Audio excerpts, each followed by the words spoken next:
Good morning. In this lesson, you are expected to illustrate the permutation. There are two ways to do this. It is by using tree diagram and systematic listing. In doing so, you can able to determine the number of permutation. Your knowledge and skill about this will help you understand permutations of objects. So what is permutation? So when you say permutations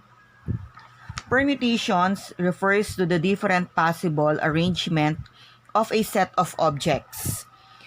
It refers to the different possible arrangement of n objects and the order is important.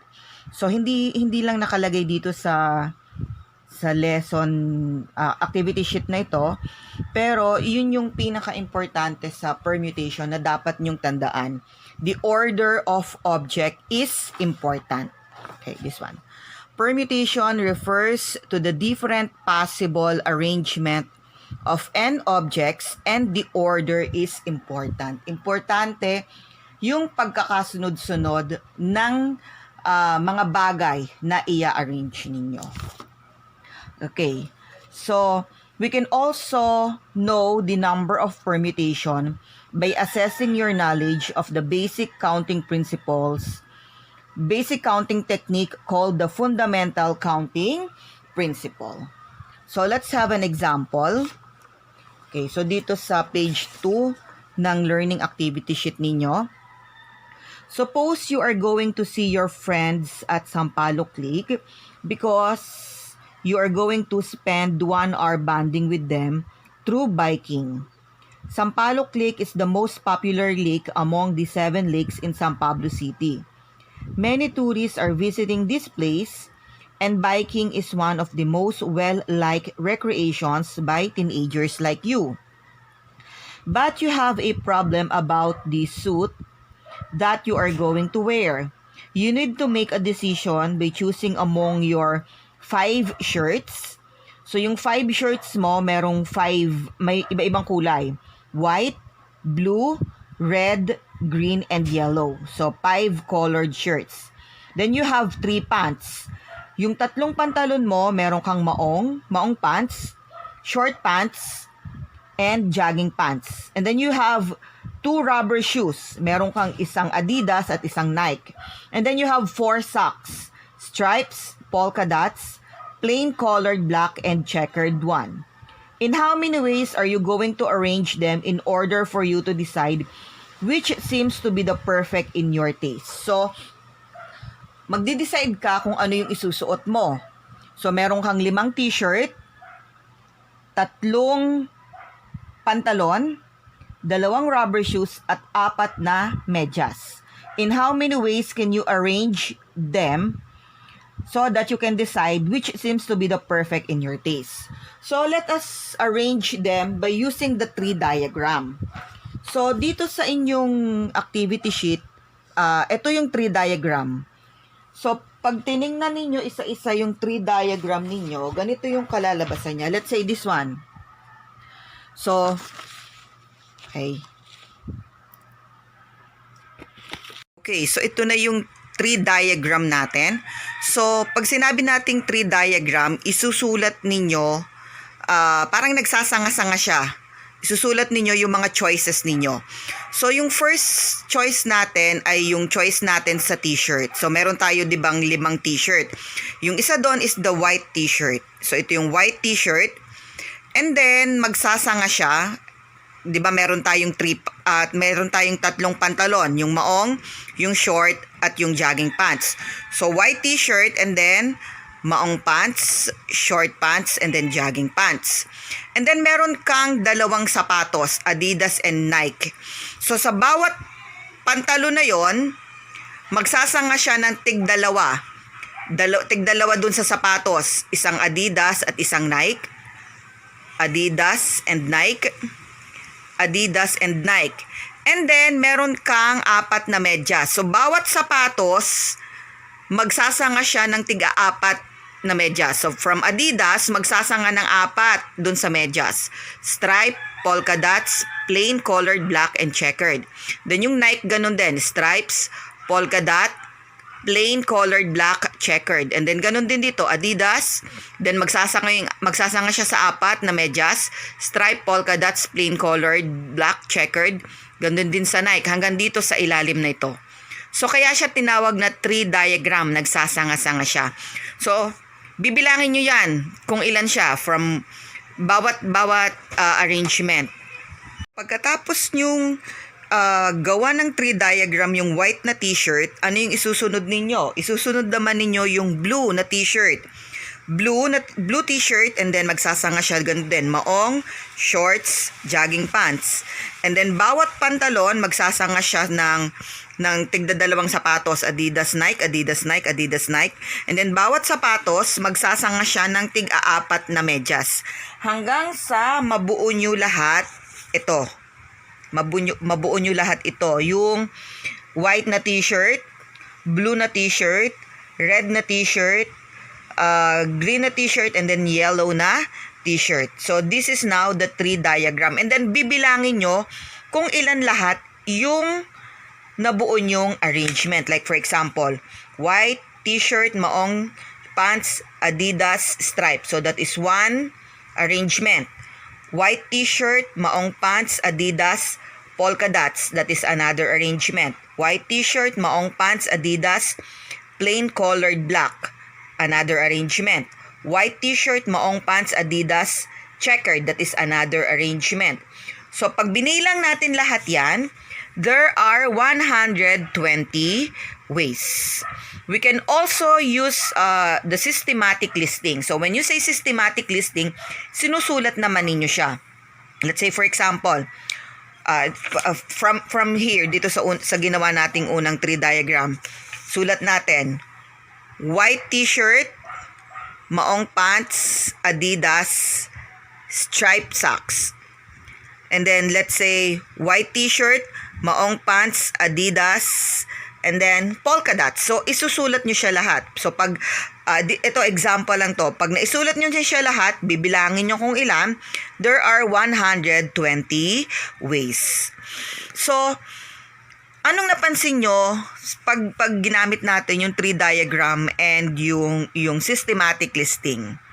Kapag sobrang dami yung choices natin, sobrang dami rin yung isusulat natin. It will take you for a long time to do it and determine the number of possible ways. However, if we use our knowledge and skills about the fundamental counting principle, then it is easy for us to determine the number of arrangement. In the fundamental counting principle, if there are m ways to do one thing, n ways to do another, O ways to do another, and P ways to do another, then there are M times N times O times T times P ways of doing things. So doon sa example natin kanina, 'di ba yung mga choices natin? We have 5 shirts. So that will be our M. M is equal to 5 shirts. Ano pa yung mga choices natin? So we have 3 pants. So N is equal to 3 pants. And then we have 2 rubber shoes. So that will be our O is equal to 2 rubber shoes. And then we have 4 socks. So that will be our P is equal to 4 socks. By using the fundamental counting principle, so that will be 5 times 3 times 2 times 4. So pag minultiply natin siya, 5 times 3 is equal to 15. 15 times 2 is equal to 30. 30 times 4 is equal to 120. So therefore, there are 120 ways. So kahit hindi na natin gamitin yung tree diagram and yung systematic listing, we can able to determine the number of ways by using the fundamental counting principles. Okay, so let's have another example. During fiesta, as one of our traditions, sweet delicacies are always present. Your mother prepares 3 types of this: ubing halaya, buko salad, and sweetened makapuno. If you are supposed to help your mother in preparing the dishes to be served to your visitors, then in how many possible ways can you serve the 3 sweet delicacies? So, meron kayong tatlong delicacies. Parang tuwing fiesta, di ba? Meron mga minatamis. So, meron kayong ubing halaya, buko salad, and sweet makapuno. So, tutulungan mo yung nanay mo na maghain. So, sa ilang paraan mo daw pwedeng iprepara, pwedeng ihain yung mga minatamis na ito. So, meron kang ubing halaya, buko salad, and sweetened makapuno. So, by using 3 diagram, so, let's say ito yung ubing halaya, and then ito yung buko salad, and then ito yung sweetened makapuno. Dahil nilagay mo na dito yung ubing halaya, ano na lang yung natitira mong choices?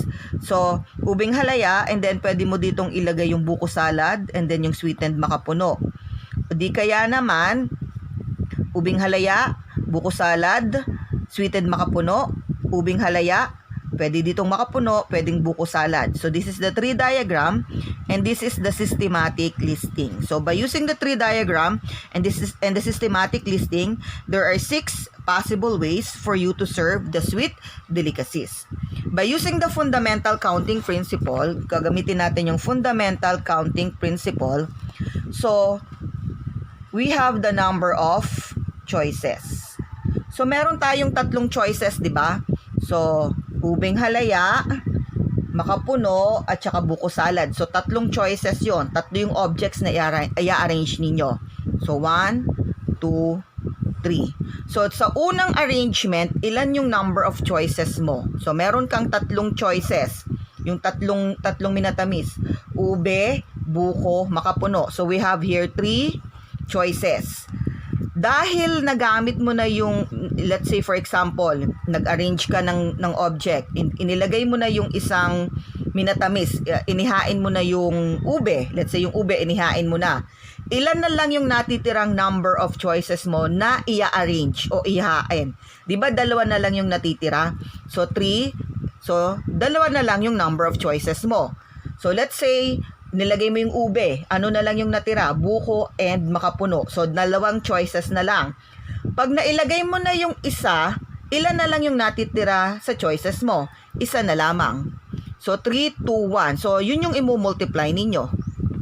3 times 2 times 1 is equal to 6. So, therefore, there are 6 ways of arranging the 3 objects. So, that is the fundamental counting principle. Okay, so let's take a look at the third example. Suppose you have friends from another town who visited you. Then they wanted to see the 7 lakes, namely Sampaloc Lake, Mohicap Lake, Bunut Lake, Pandin Lake, Calibato Lake, Yambo Lake, and Palakpakin Lake. San Pablo City became well known because of these lakes as tourist spots. In how many ways can you possibly tour your friends in a day if you can only visit 3 lakes? So, 3 lakes lang ang pupuntahan mo. 7 yung pagpipilian mo, pero 3 lang yung pwede nyong puntahan.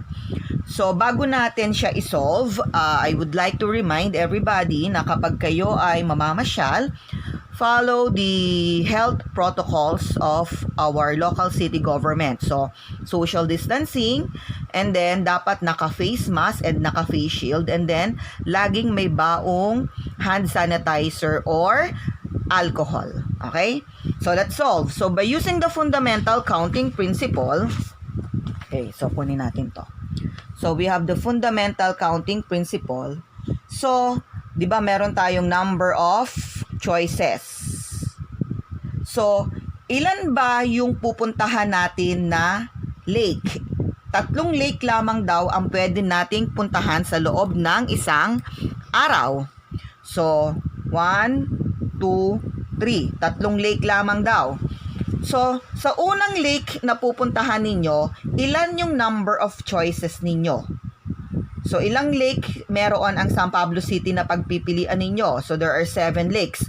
So, sa unang pupuntahan ninyo, meron kayong 7 choices. You have 7 number of choices. So let's say, nakapunta na kayo sa isang lake. Let's say, pumunta kayo sa Sampaloc Lake.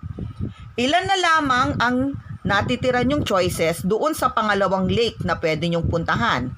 So since 7 siya, mababawasan na ng isa. Ilan na lang? Magiging 6. So you have 6 choices for the second lake na pwede nyong puntahan. So let's say pumunta kayo sa Palakpakin.